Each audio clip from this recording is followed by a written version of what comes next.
আমার নবী এতিম নবী, উম্মতের দরদি নবী, কুল কায়নাতের নবী, যার ভালোবাসায় আমার আল্লাহ এত কিছু করেছেন, সেই আল্লাহর নবী। এর মুখের দিকে তাকাই, ওর মুখের দিকে তাকাই, তারা সবাই বাবার কোলে উঠে ময়দান চাললো। আমার বাবা কই, আমার বাবা কই। দৌড়াইয়া নবী মায়ের কাছে গেছে। মা, মা, চোখের পানি গুলো নবীজির ঝরতেছে, শিশু নবীর চোখের পানিতে জামা ভিজতেছে। মা আমেনা দৌড়াই এসে টাইনা টাইনা বুকে জড়াইয়া ডাকতেছে, বাবা মোহাম্মদ, বলো তোমাকে কে ব্যথা দিয়েছে, কে তোমারে কষ্ট দিয়েছে, কার দেওয়া ব্যথায় তুমি কান্দো? ও বাবা মোহাম্মদ, তুমি চিন্তা করো না, এই বিচার আমি আমেনা করাবো। তোমার দাদা হলো খানায় কাবার মুতাওয়াল্লি, এই মক্কা নগরের সর্দার। তোমার দাদাকে দিয়ে ওই ছেলেটাকে ধরে এনে তোমার সামনে বিচার করাবো। তুমি কেঁদো না, তুমি কেঁদো না। মা ছোট সময় এমন সান্ত্বনা আমাদের কেউ দিছে কিনা? কে মারছে? এই মুখে মারছে, কান্দিস না, তোর বাপ বাইটাই হোক, দেহিস বিচার করাবো। আমার নবীর মায়া মেনা বলেন, বাবা মোহাম্মদ, তুমি কেঁদো না, তোমার দাদা বাড়িতে আসলে কে তোমারে কান্দাইছে, আমি বিচার করাবো। এমনি সময় আমার নবী মায়ের গলায় ধরে চোখের পানি ছেড়ে ছেড়ে কান্দে।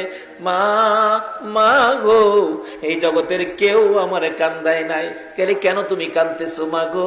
আমার বয়সের ছেলেরা বাবার কোলে উঠলো, বাবা আদর করে দুই গালে চুমাইলো, পকেট থেকে খেজুর খুরমা দিল। আমি সকলের দিকে তাকাইলাম, কিন্তু সবাই বাবার কোলে গেল গো। আমার বাবা কই, আমার বাবা কই? আমার একবার কোলে নিল না। আমার আল্লাহ বলেন, বন্ধু কেঁদো না গো, এতিম বানাইয়া পাঠাইছি, তারপরেও তোমারে দেখবো এতিম বলে উনি। দুনিয়ার মানুষ তোমারে ভালোবাসে, এতিম করে পাঠাইলাম, তারপরেও এতিম বলে যদি তোমাকে দুনিয়ার কেউ ভালোবাসে গো, আমি আল্লাহ কথা দিলাম, এই ভালোবাসার বিনিময় আমি আল্লাহ তাদের জীবনের গুনাহগুলো মাফ করে দিব। এই দেশ ছাড়তে হবে বাবারা ভাইয়েরা। আসুন, কিছুদিনের জন্য দুনিয়ায় আছি, কবে জানি কার মৌতের চিঠি আসে। এখন তো হঠাৎ আসে, হঠাৎ একটা শব্দ এখন সারা দেশে আছে, সেই শব্দটা জানি হঠাৎ মরলে কি কয়, কি কয়, কি কয়? স্ট্রোক করছে, স্ট্রোক। মুরব্বী বাবার আছেন, আপনাদের আমলে স্ট্রোক ছিল? এখন স্ট্রোকের কারণ কি? বাটফারি বেশি, সিটারি বেশি। এই বাটফারি আর সিটারিয়ে বাতাস দূষিত হয়ে গেছে। এই জমিন আপনাদের আমাদের ভার বহন করতে পারছে না, বিদায় এখন চট করে স্ট্রোকে ধরে। বাতাস নষ্ট, দূষিত হয়ে গেছে, জমিন আমাদের এই পাপ বহন করতে পারছে না, বিদায় স্ট্রোক। দেখবেন বেশিরভাগ স্ট্রোক আমরা দেশে বেশি। উন্নতশীল দেশগুলোতে যায় দেখেন, তাদের মধ্যে স্ট্রোক নাই, খুব কম। তার কারণ কি? তারা বিজাতি, তাদের কোনো ধর্ম নাই, কিন্তু তাদের একটা ধর্ম যেটা মুসলমানদের ছিল। তাদের জীবনে কেউ মিথ্যা কথা। ইংরেজ দেশে যায় দেখেন, তারা মিথ্যা কি জিনিস তারা জানে না, মিথ্যা বলতে পারে না। রাস্তায় কোটি টাকা পড়ে থাকলেও কেউ টাকার মধ্যে হাত দেয় না। আর আমরা দেশে 10টা টাকা পড়ে থাকলে রাস্তায় 10 টাকা ফালাইয়া একটু পরে আয়া ভাইবেন, কার টাকা ধরলেন, কার টাকা নিলেন? রাসূল হাদিস শরীফে বলেছে, এক নলা খাবার যদি কারো পেটে হারামের থাকে 40 দিন পর্যন্ত একটা সেজদাও কবুল হবে না।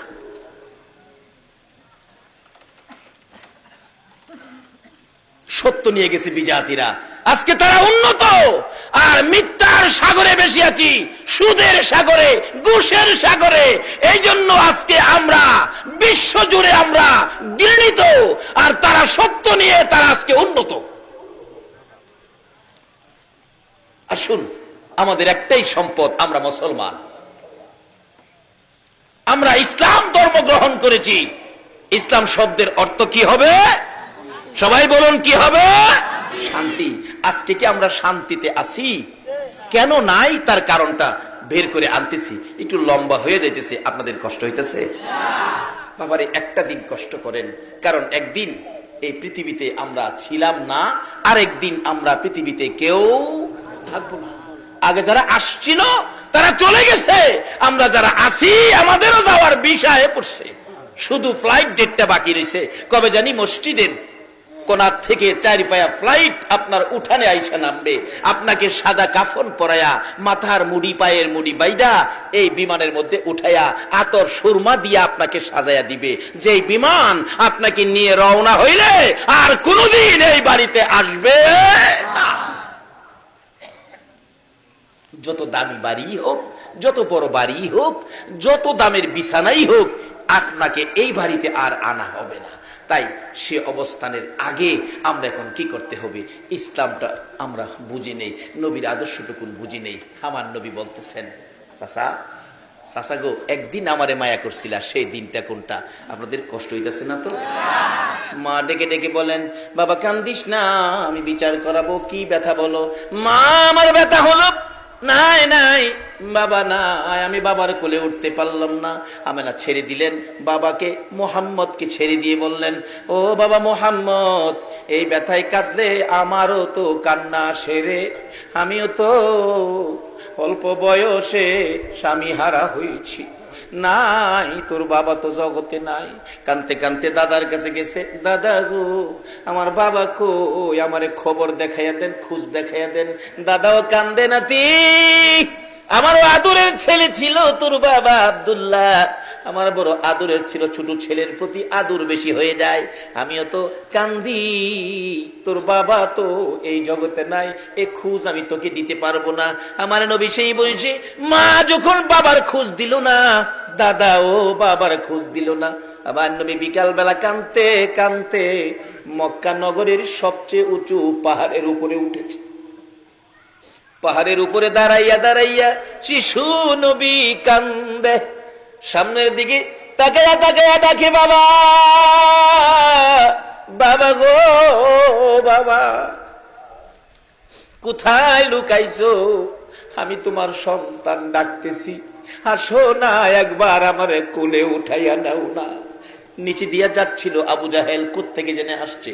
পাহাড়ের উপরে একটা বাচ্চা ছেলে কাঁদতেছে। আবু জাহেল কয়, আমার একটু মায়া হয়েছিল ওই দিন। ডাকতেছে, কে তুমি? পাহাড়ের উপরে ডাকো, একটু পরে ভাগ ভাল্লুক বাহির হইলে খেয়ে ফেলবে। আবু জাহেলের ধারণা আমরা নবীরে বাঘ ভাল্লুকে খেয়ে ফেলবে। আপনাদের ধারণা কি? আরে বাঘ ভাল্লুকে নবীরে খাইব দূরের কথা, নবীর উম্মতেরই তো খাইবার ক্ষমতা নাই। কখন খাইতে পারে না? যখন আমানুদ খুলু ফিসিলমি কাফার মধ্যে ঢুকেছে। কিভাবে? সামনে আসতেছে। আমাদের গ্রামে একজন কারি সাহেব ছিলেন, ওনাকে মশা পর্যন্ত ধরতেন না। উনি বলতেন, বাবারে যত মশাই হোক আমারে মশার ভিতরে শোয়াইয়া দে, মশা আমাকে ধরবে না। যার চরিত্রে কোনো অন্যায় নাই, যার চরিত্রে সামাজিক কারো সাথে মিথ্যা কথা নাই, যার চরিত্রে এক ওয়াক্ত নামাজ মিস নাই, যার চরিত্রে সুদ নাই, ঘুষ নাই, শুধু ছিল আল্লাহ আর শুধু ছিল রাসূল, ওই ব্যক্তিটা আমাদের গ্রামের বড় মসজিদে জুমা পড়াতেন এবং ঈদগার ইমামতি করতেন। যে ইমামতি উনার অনুপস্থিতি, উনার মৃত্যুর পরে সেই দায়িত্ব আল্লাহ আমাকে দিয়েছেন। তারপর থেকে আমি ইমামতি করি আমার গ্রামের ঈদগার মাঠে। উনি মৃত্যুবরণ করলেন, মৃত্যুর আগে কোনো দিন ওনাকে একটা মশা পর্যন্ত কামড় দেয় না। এটা আমাদের দেশের ঘটনা। আর যারা আল্লাহকে রাজি করে আল্লাহর ওলি হয়েছে, নবীর ভালোবাসা দিয়ে সাহাবীরা সমাজে নেমেছে, জঙ্গলার ভাগ ভাল্লুক পর্যন্ত এই নবীর উম্মতের গায়ে হাত দিতে সাহস পায় না।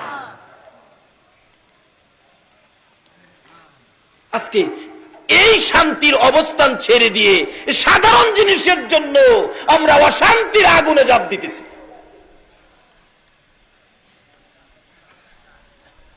আহার নবী ওই পাহাড়ের উপরে যখন বাবা বাবা বলে কাঁদতেন, আবু জাহেল নিচ থেকে ডাকতেছেন, বাচ্চাটা কার, ছেলেটা জানি কার। মা বাবা খবর রাখে না, বাচ্চাটা পাহাড়ের উপর, বাঘ ভাল্লুক বেরিয়ে যাবে সন্ধ্যার সময়, বাচ্চাটাকে খেয়ে ফেলবে। বাচ্চা মানুষ দেখে তাকে উদ্ধার করার জন্য আবু জাহেল নিচে, পাহাড়ের নিচে ঘোড়াটা রেখে উপরে যায়া উঠলেন। ডাকতেছে, কে তুমি? কাছে গিয়ে দেখে আমার আপনার নবী, শিশু নবী চোখের পানি ছেড়ে ছেড়ে কাঁদতেছে। বাবা মুহাম্মদ, এখানে দাঁড়ায় কান্দো, তুমি কি জানো না এই পাহাড়ের মধ্যে বাঘ ভাল্লুক আছে, তোমাকে খেয়ে ফেলবে? আবু জাহেলের ধারণা আমার নবীরে বাঘ ভাল্লুকে খাইবো। আপনারা কি কন? আমার নবী কান্দে, চাচা আমি বাঘ ভাল্লুকের ভয় পাই না গো, আমি কান্দি, আমার বাবা কই, আমার বাবা কই, আমি একটাবার বাবা কইয়া ডাকতে পারলাম না। আবু জাহেল বলেন, ও বাবা, তোমার বাবা তো দুনিয়ায় নাই, মৃত্যুবরণ করেছে, আসো তাড়াতাড়ি তোমাকে বাড়িতে নিয়ে যাই। আবু জাহেল নবীজিকে উপর থেকে নামাইয়া ঘোড়ার পিছনে বসাইয়া ঘোড়াকে আঘাত করতেছে, ঘোড়ারে তাড়াতাড়ি চল, বাতিজাকে বাগে খাবে, আমাকেও বাগে খাবে, চল তাড়াতাড়ি চল চল চল। ঘোড়ারে আঘাত করে, ঘোড়া খালি চোখ লাল করে,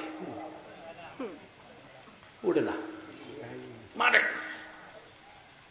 চামড়া ফাইটে গেছে আঘাতে, রক্ত ছিটা ছিটা বাহির হয়। ঘোড়া দুইটা সামনের পাও আকাশের দিকে বাড়ায়, চোখের পানি ছাড়ে, ডাকতেছিল, প্রভু গো, আমি তো একটা ঘোড়া, আমি একটা পশু, আমি তো কথা বলতে পারি না আবু জাহেলের সাথে। প্রভু, আমার একটু জবান খুলে দাও তোমার বন্ধুর পরিচয়টুকু দেওয়ার জন্য। আমার আল্লাহ বলেন, ঘোড়া রে, যার উসিলায় কুল কায়নাত বানাইলাম, এই নবীর পক্ষে কথা বলতে চাইছস, যা, আমি আল্লাহ তোর জবান খুলে দিলাম।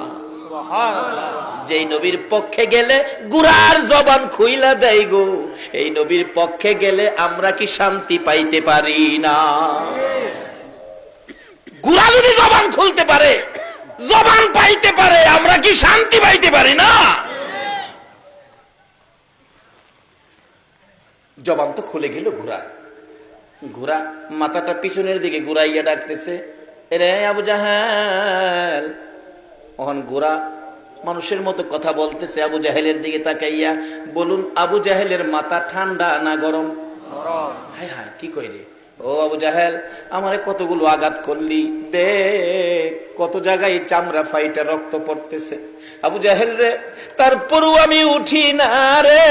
ও আবু জাহেল শুনো, আরো যদি মারতে মন চায় মার, আমি মারি খাইয়া জীবন দিতে রাজি রে আবু জাহেল, কিন্তু পিছনে বসাইছস, ইনি আখিরি নবী রে, ইনি কুল কায়নাতের নবী রে, রাহমাতাল লিল আলামিন নবীর পিছে বসাইয়া তুই সামনে বসে আমারে মারবি যাওয়ার জন্য।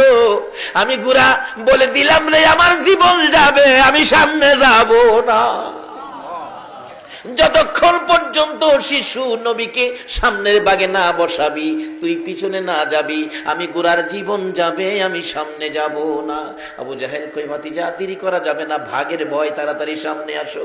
সামনে আসলে ঘোড়া এক দৌড়ে বাড়িতে পৌঁছাইয়া দিলেন।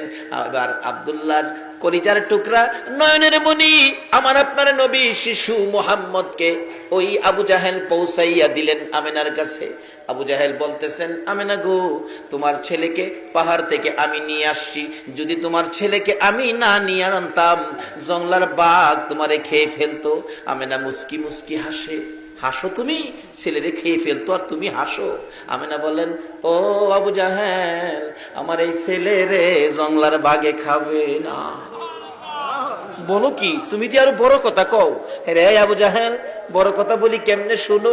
এই সন্তান যেদিন আমি আমেনার পেটে ছিল রে, আমি বাড়ির সামনে দাঁড়িয়ে ছিলাম, একটা জংলার বাঘ দৌড়ে এসে আমার পায়ে সালাম করেছে, আমি আখিরি নবীর মা বলেছে রে। যেই নবীর মা হইলে জংলার বাঘে সালাম করে রে, এই নবীর গায়ে জংলার বাঘ হাত দেয় না। বহু আলোচনা এখানে ছিল, লম্বা হয়ে যাবে। রাখলাম এখানে। বলতেছিলাম আমার নবী ডাকে, চাচা গো আপনি তো জানেন আমি কি কষ্ট করেছি, নিজেই পাহাড় থেকে নামায় এনেছিলেন, আমি বাবার ব্যথায় কাঁদছিলাম, আর আজকে আমাকে শেষ করে দেওয়ার জন্য আপনি গর্ত করেছেন। চাচা এই কাজটা কি ভালো করেছেন? বাবা ভালো করি নাই, আমাকে উঠাও। চাচা উঠাবো, কালিমাটা পড়লে তোমাকে উঠাবো। না চাচা আমি উইটা পড়বো। আমার নবী নিচের দিকে হাত দিলেন, চাচা কালিমা উইঠা পড়বে। আসলে কি সেই পড়বে? নিচের দিকে চাচা পড়ে আছে গর্তের ভিতরে, নবী উঠানোর জন্য নিচের দিকে হাত দিলেন আর ডাকতেছেন, চাচা উপরের দিকে হাত বাড়ান। আমার আল্লাহ বলেন, জিবরাইল রে আমার বন্ধু যেখানে হাজির হয়েছে আর বাকিটা কি থাকবে না। হাতের সাথে হাত মিলে গেছে, আল্লাহু আকবার বলুন। হাতের সাথে হাত মিলে গেছে, টান দিয়ে উপরে উঠাইছে। চাচা কালিমাটা পড়েন। হ্যাঁ বালু যারে জামাত থেকে বালু যাই রে কই বাতি যা, এত বড় জাদুগির তুমি, আমি আগে জানি না।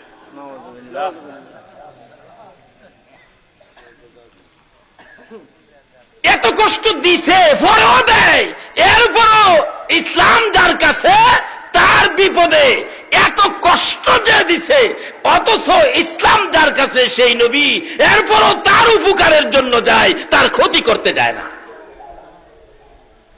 আর আমরা একটু কিছু হইলেই সুযোগ পাইলে 12টা বাজামু, কয়নি এগুলি ইসলাম না। বাবারা আসুন, ইসলাম শান্তি। বলুন ইসলাম কি? আরো জোরে বলুন ইসলাম কি? ইসলাম শান্তি। লোন এটা লোন সমাজে প্রচার করি, এটা লোন রাষ্ট্রে প্রচার করি, এটা লোন বিশ্ব জুড়ে আমরা আবার পরিচয় করে দেই। ইসলাম সন্ত্রাস নয়, ইসলাম বোমাবাজ নয়, ইসলাম শান্তি। কিভাবে? ওই আদর্শটা লোন ফুটিয়ে তুলি। ইসলামে পুরাপুরি দাখিল হয়ে, যারা ইসলামে পুরাপুরি দাখিল হয়েছে তাদের জীবনী তুলে ধরুন। ইসলামের মধ্যে যারা পুরাপুরি দাখিল হয়েছে, আগেকার দিনের মুরব্বীরা, কোনো বাবারা আছেন জীবনে কোনোদিন নামাজ ছাড়েন না, হারাম খায় না, সুদ খায় না, ঘুষ খায় না, এবং আমাদের মা চাষিরা দেখছি ইসলামে পুরাপুরি দাখিল। কি অবস্থায়? ফজরের নামাজের আজানের আগে ঘুম থেকে উঠে উড়ান বাড়ি ঝাড়ু দিছে আমাদের মা চাষিরা। সময় পাইলে রাস্তাটাও ঝাড়ু দিয়ে আইসা পড়ছে মানুষ উঠবার আগে। জিজ্ঞেস করলে কই বাবা রে কত মানুষ হাঁটে, একটা আল্লাহর ওলির ফারা যদি পড়ে আপনার ভাগ্য ভালো হইব। রাস্তাটাও ঝাড়ু দিয়ে পড়ছে, আইসা ফজরের নামাজ পড়ছে, তারপরে সূরা ইয়াসিন তেলাওয়াত করছে, এরপরে রান্না করে গেছে। এই মায়ের সন্তানগুলি, ওই রক্তের তাসিরগুলি এখনো ভালো কাজের আয়োজন করে, এখনো নেক কাজ করতে যায়। এমন একটা সময় আসিল না? আচ্ছা অহন কি কেউ বলতে পারবেন বুকে হাত দা কোরআন শরীফ পরে রান্না করে গেছে কোন মহিলা? তাই শান্তির পথ তো হারাইছি। এই জন্য সমাজে ভালো মানুষের আশা করা যায় না, শান্তির আশা করতে পারি না। যারা ইসলামে পুরাপুরি দাখিল ছিল তাদের অবস্থান কি?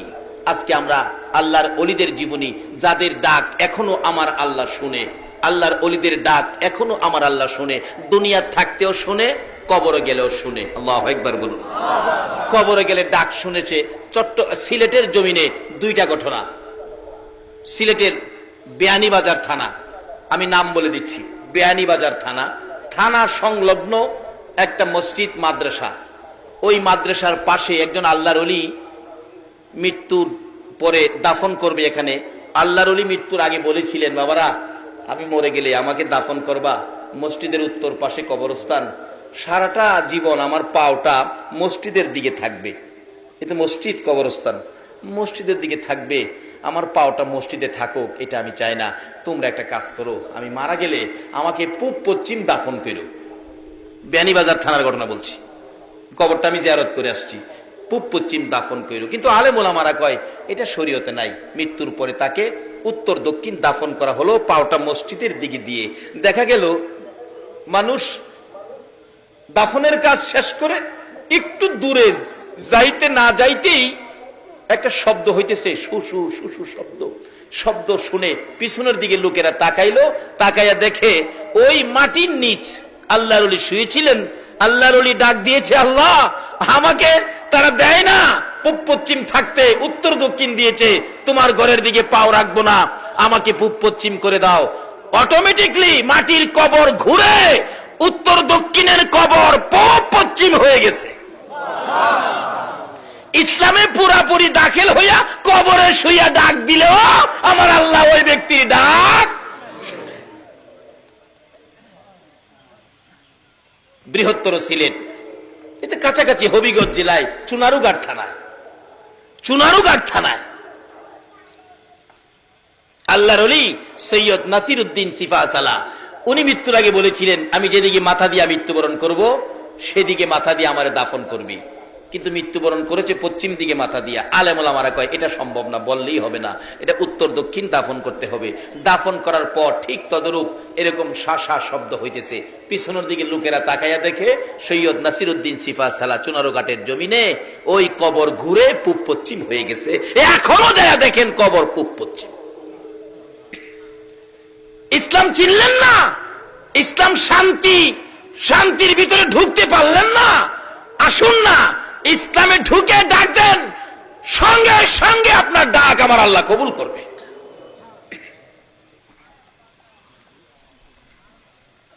এটা বাংলাদেশের ঘটনা বললাম।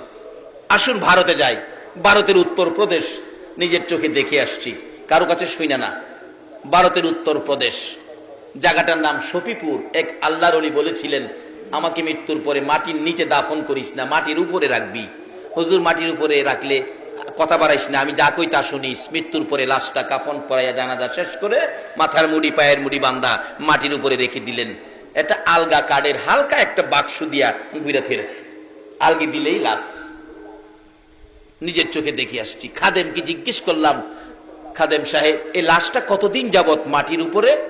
আমানত খুলু ফিসিলমি কাফার মধ্যে ঢুকুন, কতদিন যাবত মাটির উপরে? খাদেম বলেন, হুজুর 400 বছর হইছে লাশটা মাটির উপরে। এটা ভারতে। চলুন আমরা একটু ইরাকে যাই। যে ইরাকে গাউসে পাকের মতো অলি ঘুমিয়েছে, যে ইরাকের জমিনে ইমাম হুসাইন মাতাবিহীন, এই হুসাইনের ভড়ি কারবালার জমিনে শুইয়াছে, আর পাশে শুইয়াছে 6 মাসের শিশু আলী আসগর। এই ইসলামকে দুনিয়াতে রাখতে যায়া 6 মাসের শিশু আলী আসগর পর্যন্ত কলিজা ছেদ্র করে কারবালার জমিনে ঘুমিয়েছে। ইরাকের জমিনে যান, এক আল্লাহর ওলি আরেক অলির কবরের পাশে তা হাইজারে দিছে। পাশে দাঁড়ায় দেখতেছে এখানে আল্লাহর ওলি শুইছে। ডাকতেছে, আল্লাহ তোমার নবী কইছে ওলিরা বলে মরে না, ইন্না আউলিয়া আল্লাহ লা ইয়ামুত, ওলিরা কখনো মরে না। যদি জীবিত থাকে আমি একটু দেখতাম, প্রমাণ করতাম জীবিত আছে কিনা। কবরের পাশে দাঁড়ায়, ইরাকের ঘটনা। ডাকতেছে, এই কবরে যদি আল্লাহর ওলি থাকেন তাহলে একটু পরিচয় দেন, আপনি যে মরেন নাই, জীবিত। ইরাকের ঘটনা, একটু পরিচয় দেন। একটা পাও কবরের ভিতর থেকে বের করে দিছে, পাও মাটির উপরে বের করে দিছে। ওই জীবিত ওলি কয়, আল্লাহ এটা একটা কাজ করলো, একটা হাত বাইর করে আমার দেখাইতো, পাওটা বাইর করলো। আল্লাহ এটা কষ্টের কথা তো, পাওটা বাইর করে দেখাইলো, এটা কাজটা হইল। আল্লাহ আমি যদি তোমার ওলি হয়ে তাহি, তোমার যদি আমি খুশি করে তাহি, তোমার নবীর যদি আমি ভালোবাসা তাহি, হ্যাঁ ফাওড়া যে বাইর করছে ভিতরে যেমন নানি তারে অহনো যায় দেখবেন ফাও বাইরে।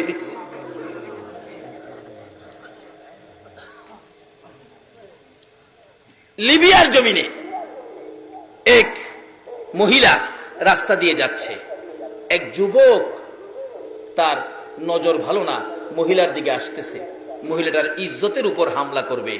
ওই মহিলাটা দৌড়াইয়া বড় কবরস্থানের পাশে গিয়ে ডাকতেছে, আল্লাহ এই কবরস্থানে কি তোমার একটা প্রিয় বান্দা নাই আমার ইজ্জতটাকে হেফাজত করতো? যে এই কবরের পাশে তারা এভাবে ডাকতেছিল, ওই যুবকটা কাছে আসার মাত্রই এই কবরের মাঝখান দিয়ে এই পর্যন্ত হাত বাহির করে বলতেছে, এই লম্পট মহিলার গায়ে হাত দিবে তোর অস্তিত্ব রাখবো না।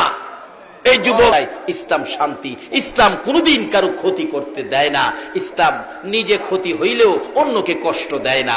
আসুন সেই ইসলাম আমাদের কাছে, নবী কষ্ট করে এই ইসলাম আমাদের কাছে দিয়ে গেলেন, আমরা ইসলামে ঢুকি, দুনিয়ার শান্তি আমাদের জন্য হবে, কবরের শান্তি আমাদের জন্য হবে, হাসরের শান্তি আমাদের জন্য হবে। আল্লাহ আমাদেরকে সেই ইসলামে পুরাপুরি ভাবে ঢুকার তৌফিক দান করুক, সকলে বলুন আমিন। আসুন রাত্র অনেক হয়ে গেছে, আমি দোয়া করব যে আল্লাহ এত রাত পর্যন্ত আকাশের অবস্থা ভালো রাখলেন, আমরা সে আল্লাহকে ভয় করব, সে আল্লাহকে খুশি করার মতো কাজ করব। যে নবীর ভালোবাসায় এত কিছু করেছেন আমার আল্লাহ, সেই নবীকে আমরা ভালোবাসবো। আল্লাহ আমাদেরকে সেই শক্তি, সেই তৌফিক দান করুক। সকলে বলুন আমিন। আসুন যেই নবীর উপর আমার আল্লাহ নিজে দুরুদ ও সালাম প্রেরণ করে, আমরা সকলে সেই নবীর উপর একটু দুরুদ ও সালাম মদিনা পাঠায় দেই। এই নবীর উপর দুরুদ ও সালাম পড়তে রাজি আছেন? কিন্তু সকলে পড়ে না, পড়বে না, যারা ইমানদার তারাই পড়বে, যেহেতু আল্লাহ ইমানদারদেরকে ডাকছেন ইয়া আইয়ুহাল্লাযীনা আমানু সাল্লু আলাইহি ওয়া সাল্লিমু তাসলিমা। ইমানদার যারা, আসুন সেই নবীর উপর একটু দুরুদ ও সালাম মদিনা পাঠায় দেই। ইয়া নবী সালাম আলাইকা ইয়া রাসূল সালাম আলাইকা ইয়া হাবিব সালাম আলাইকা সালাওয়াতুল্লাহ আলাইকা বালাগাল উলা বিকামালিহি কাশাফাদ দুজা বিজামালিহি হাসনাতে জামিউ খিসালিহি সাল্লু সাল্লিমু ইয়া কওম বাল সাল্লু আলা সাদরিল আমিন মুস্তাফা মা জা ইল্লা রাহমাতাল লিল আলামিন। একটু সবাই ডাকুন যার প্রেমে কুল কায়নাত ইয়া রাসূলুল্লাহ ইয়া হাবিবাল্লাহ ইয়া ইয়া রাসূলুল্লাহ ইয়া রাসূলুল্লাহ আমার মৌতের নিদান কালে থাকিয়ে নবী গো আমার শিয়রে, আমার মৌতের নিদান কালে থাকিয়ে নবী গো আমার শিয়রে, দেখিব আপনাকে দুই নয়ন ভরে ইয়া রাসূলুল্লাহ ইয়া হাবিবাল্লাহ ইয়া রাসূলুল্লাহ ইয়া হাবিবাল্লাহ। বাবারা ভাইরা, আসুন, অতি খুশি হলাম এই গ্রামে পাড়া দিয়ে। এক ভাই বললেন, হুজুর আমাদের এই গ্রামে অনেক শিক্ষিত আছেন, অনেক উপরস্থ অফিসার আছেন, আসলে পরিবেশ দেখে আচার আচরণ দেখে বুঝে ফেলেছি একটা গ্রামে কোনো গ্রাম পাওয়া যায়, যেমন আমাদের গ্রামে কত কিছু। কবি আলাউদ্দিন আলাজাদ, যারা শিক্ষিত ওনাকে চিনেন, দেখেন পত্রিকায় আসছে গত কয়েকদিন আগে, ওনার বাড়ি রামনগর গ্রাম, আমার গ্রাম। টাকার মধ্যে আছে খুরশেদ আলম গভর্নর, ওনার বাড়ি আমার গ্রাম। বইয়ের মধ্যে পান বীর শ্রেষ্ঠ মতিউর রহমান, ওনার বাড়ি আমার গ্রাম। এর মধ্যে সেনাবাহিনীর অফিসার, পুলিশ অফিসার অনেক। আসলে এই গ্রামে শিক্ষিত থাকলে গ্রামের পরিবেশই অন্যরকম হয়। সেজন্যই রাসূল বলেছেন জ্ঞান অর্জন করো। মূর্খ বন্ধুর চাইতে জ্ঞানী শত্রু ভালো, রাসূল বলেছেন জ্ঞান অর্জন করো। আমরা সামাজিকভাবে বলি মূর্খ বন্ধুর চাইতে শিক্ষিত শত্রু ভালো, কারণ শিক্ষিতরা কোনোদিন মানুষকে চিরধ্বংস করে দিবে এটা কেউ চায় না। কাজী শিক্ষার প্রসার এখানে বেশি। এক ভাই বললেন চট্টগ্রামে থাকে, যে আপনাদেরকে হাম শুনাইলেন, অনেক শিক্ষক চট্টগ্রামে, এই গ্রামের আল্লাহ এই গ্রামকে, আশপড়শী গ্রামকে, এখানে দুইটা গ্রাম উল্লেখ করা হয়েছে, চিলোরা পূর্ব, অম্বরপুর, দুইটা গ্রাম এই মাহফিলের জন্য পরিশ্রম করেছেন, স্কুলের পক্ষে টাকা পয়সা সাহায্য সহযোগিতা করেছেন। যারা এই কাজে জড়িত আল্লাহ তাদেরকে নেক হায়াত দেখ। সকলে বলুন আমিন। আর যদিও আলোচনা করছি, অনেকের মনে দুঃখ যেতে পারে, বাবারে দুঃখ গেলেও জ্বর আইলে অনেক সময় তিতা ট্যাবলেটও খাওয়ান লাগে। এই রোগটা দূর করতে হবে, কারণ এই দেশে থাকার জন্য আমরা কেউ আসি নাই। আগে যারা আসছিল কেউ থাকে নাই, আমরা যারা আসি আমরাও কেউ থাকবো না। কাজে আসুন ইসলামের মধ্যে ঢুকে আখিরি নবীর উম্মত হইয়া কবরে যায়। যে নবীর উম্মত কবরে গিয়াও বেড়াগিরি দেখাইতে পারে, মাতবুরি দেখাইতে পারে, ক্ষমতা পায় কবরে গিয়াও, আসুন সেই নবীর উম্মত হই। যারা আয়োজন করেছেন তাদের বংশধর যারা কবরে আল্লাহ যেন তাদেরকে মাফ করেন, দোয়া হবে। আপনারাও যারা উপস্থিত, আপনাদের ময় মুরব্বী কবরে আছেন, এখানে মা নাই, মা হারা মানুষ আছেন না প্যান্ডেলের ভিতরে? মা কার কার নাই একটু হাত তুলুন তো দেখি। মা আমারও নাই, দেখছেন অনেকের মা নাই। আচ্ছা, এই মা কি আর জীবনে এই দুনিয়ায় আশা করতে পারেন? বাবা নাই এমন মানুষ আছেন না? বাবা নাই মা নাই এমন যারা আছেন, আপনারা একটু পকেটে হাত দেন মা বাবার জন্য। আপনার আম্মা আছে? আল্লাহু আকবার, মুরব্বী বাবার বয়সের, উনার আম্মা আছেন। বাবারে অসুস্থ হইলেও তবু আম্মা আছেন, আম্মা কুইয়া ডাক দিয়ে আম্মার পাশে বসতে পারেন।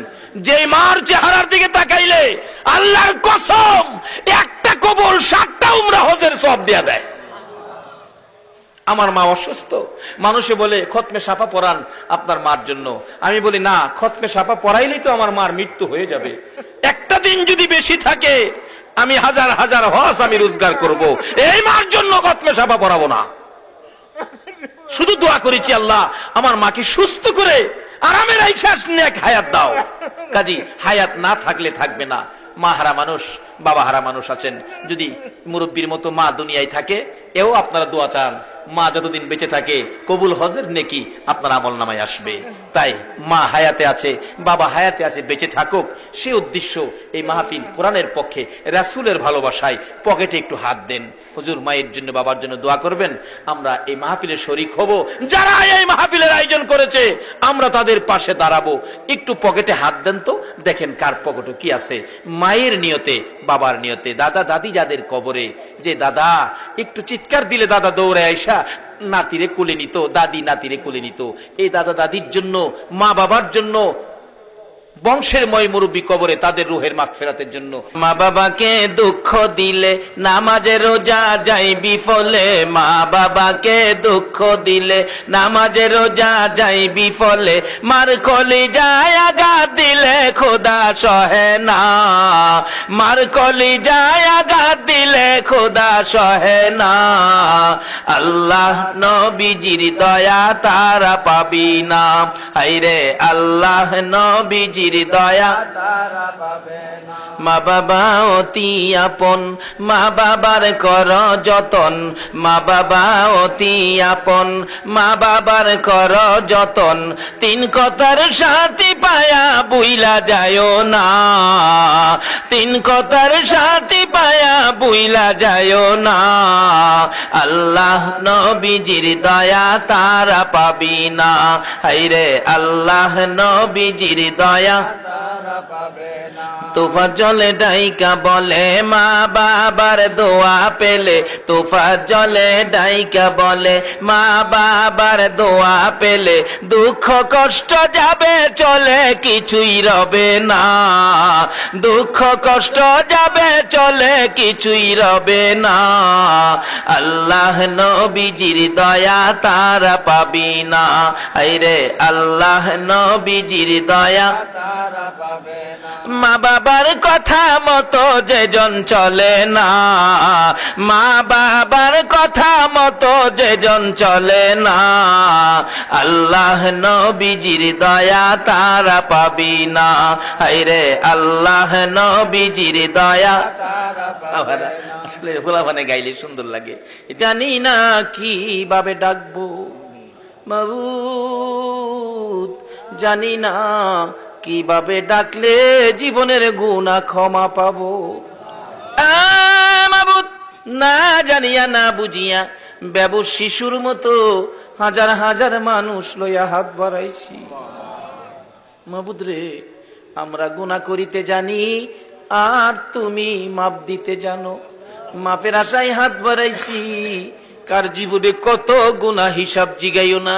আজকের জন্য কে নামাজি কে বেনামাজি কাউরে কিছু কইও না, কে মেয়ে কে পুরুষ কে যুবক কে বুড়া, আল্লাহ কাউরে কিছু জিগাইও না। এই মাহফিলের উসিলাই আমাদেরকে মাফ করে দাও মাবুদ। যেই নবীর একজন উম্মত পৃথিবীতে থাকতে পৃথিবী ধ্বংস হবে না, সেই নবীর হাজার হাজার উম্মত লইয়া হাত বাড়াইছি। যেই নবীর প্রেমে এত কিছু করতে পারো, তুমি কি সেই নবীর উম্মতেরে মাপ দিতে পারো না? আল্লাহ গো, ঘুরাইও না, ফিরাইও না, আমাদেরকে মাফ করে দাও। মাফ যদি না করো, কবে জানি মৌতের চিঠি দিয়ে আজরাইল পাঠাইয়া দাও। কবে জানি বড় বাড়ি, বড় ঘর, সুন্দর বিছানার থেকে 4 জনে দৌড়ে দৌড়ে টাইনা টাইনা বাহির করবে। উঠানের কিনারে উত্তর দিকে মাথা দিয়ে শোয়াবে, পর্দা টানাইয়া বড়ি পাতার গরম পানি গোসল করাবে, নাকে কানে তুলা লাগাবে। বড় মেয়েটা বাবার বিছানায় পড়ে কাঁদবে, বাবা এই বিছানা খালি করে কই যাইবা? ছোট্ট ছেলেটা ঘরের বারিন্দায় দাঁড়ায়া দাঁড়ায়া ডাকবে, আব্বা গো, আর কি জীবনে আব্বা কইয়া ডাকতে পারবো না। এই বড়ি পাতার গরম পানির গোসল পর্দার ভিতরে কার জানি কবে হইয়া যায়। আমার বড় ভাই 5টা বাচ্চা এতিম করে যেদিন কবরে রওনা হবে, বাড়ির পশ্চিম পাশে আম গাছের নিচে পর্দা টানাইয়া গোসল যখন শুরু করেছে, বাচ্চাগুলো তার মায়ের কাছে যাইয়া জিজ্ঞেস করে, মা আমার বাবা পর্দার ভিতরে কিসের গোসল করে গো? মা বাচ্চাগুলো গলায় জড়াইয়া ধরে কান্দে, বাবারা রে, আজকাল থেকে বাবা হারা হয়ে গেছে, আর জীবনে কোনদিন বাবা কইয়া ডাকতে পারবি না, কোনদিন বাবার গলায় ধরতে পারবি না। কাফন পরাইয়া উঠানে আইনা লাশটা মাগরিবের আখ্যানে শোয়াইয়া ডাকতেছে একজন মুরব্বী, কারা দেখবি রে, কারা দেখবি, আয় বাড়ির থেকে বিদায় হয়েছে। আমার বাবা বুড়া মানুষ দৌড়াইয়া আসতেছে, আমার বাবা কই, কই রে, আমার যাওয়ার কথা ছিল, তুমি কই যাও রে বাবা? আমার বাবার কান্না দেখে সহ্য করতে পারি না। আমার মা দরদি বড় ছেলে হারানো ব্যথা লইয়া বারবার জ্ঞান হারা হইয়া যায়। কিন্তু সবচেয়ে হৃদয় বিদারক ঘটনা, বাইরে ছোট্ট ছোট্ট বাচ্চাগুলো মাথার পাশে দাঁড়াইয়া রয়েছে। একজন মুরব্বী বলেন, কাফনের কাপড়টা খুলে দাও, আবার শেষ দেখা দেখি। খুলে দিলে মুখের কাপড়, বাচ্চাগুলো তাকাইয়া ডাকে, আবু, আবু গো, আমরা কি জীবনে আর আবু কইয়া ডাকতে পারবো না? এইভাবে কবে জানি কার সন্তানেরা এতিম হইয়া যায়। কবে জানি উঠানে কাফন পরাইয়া শুয়াইয়া মুরব্বীরা ডাকবে, আয় কে দেখবি। মাথার মুড়ি বাঁধে ফেলেছে, পায়ের মুড়ি বেঁধে ফেলেছে, মাঝখানে আরেকটা বান দিয়ে খাডুলা কান্দে লইয়া যখন বাড়ির থেকে বাহির হইতেছে, আমার বাড়িতে যেন গো কারবালার ময়দান হয়ে গেছে। পিছে দিয়ে আমার মা ডাকে, কবির রে, কই যাও রে বাবা? আমার বাবাও কান্দে, কই যাও রে বাবা? বাইরে 3 বাচ্চাগুলো সারাটা বিকাল সন্ধ্যা পর্যন্ত এর মুখের দিকে চাই, এর কাছে যায়, এর কাছে যায়। কি ঘটনা ঘটলো? বাচ্চা ফালাইয়া মুরগি যদি মরে যায়, বাচ্চা যেমন সারা দিন টাও টাও করে ঘুরে, এমনি ভাবে বাবা হারা হইয়া বাইরে সন্তান গুলো এতিম হইয়া ঘুরে।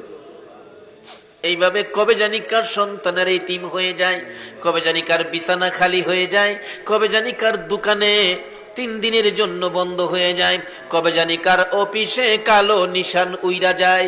ওই দিন আসার আগে গো, সাদা কাফনের ভিতরে ঢুকার আগে আমাদের তামাম জিন্দেগির গুনাহগুলো ক্ষমা করে দাও।